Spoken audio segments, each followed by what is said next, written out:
a time when world leaders are talking about climate change, in Paris, two big cities have been gripped in the worst of pollution crisis. We don't want to almost sound alarmist, but the situation is perhaps really severe in Delhi. It's as bad as Beijing almost, but there's no warning in the Indian capital. While the Chinese government has issued a warning for capital Beijing, warning citizens to stay indoors, suspending outdoor activities in schools. There is no such warning in Delhi. Pollution levels in both cities are almost equally bad.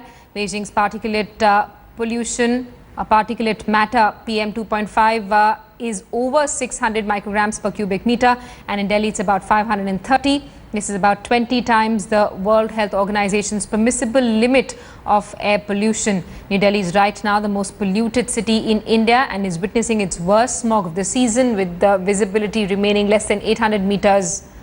PM 2.5 levels were in the severe category in many parts of the capital, with the most polluted spot identified as Anand Vihar, showing levels of more than 530 mcg per cubic meter. Beijing may be worse than New Delhi, but an alert asking people to remain indoors has ensured that the effects of pollution remain minimized to a large extent.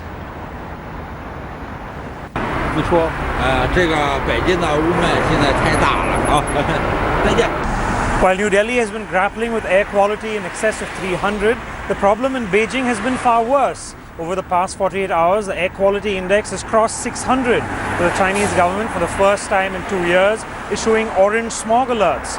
While the Chinese government says the air pollution is due to unseasonably cold weather, the reality is Beijing faces fresh questions about whether its battle against smog has been successful. Reporting for India Today in Beijing, this is Anand Krishna.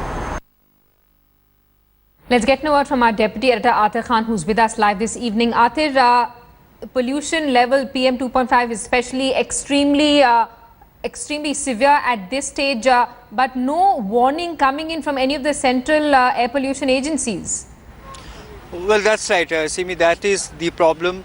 While we know that our Met department has improved significantly as far as forecast is concerned, and the saving grace is that the forecast says that there could be rains in part of East Delhi and towards Uttar Pradesh. So it is likely that once the rains are there, the smog will settle down and there will be a fresh breather.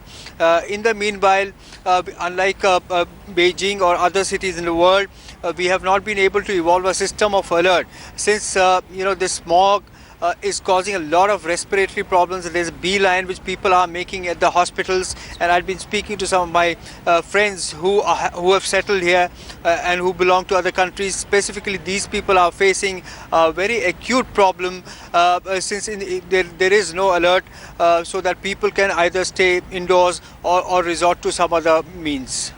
Right, Atir, stay on with us. We're also being joined by Anand Krishnan, who's with us on the phone line from Beijing. Anand, at least in Beijing, the city recognizes the fact that the air quality is extremely poor and people shouldn't be indulging in outdoor activities at a time like this, which is why a warning has been sounded. Yes, absolutely. Yesterday, in fact, the Beijing government put out what they called an orange alert.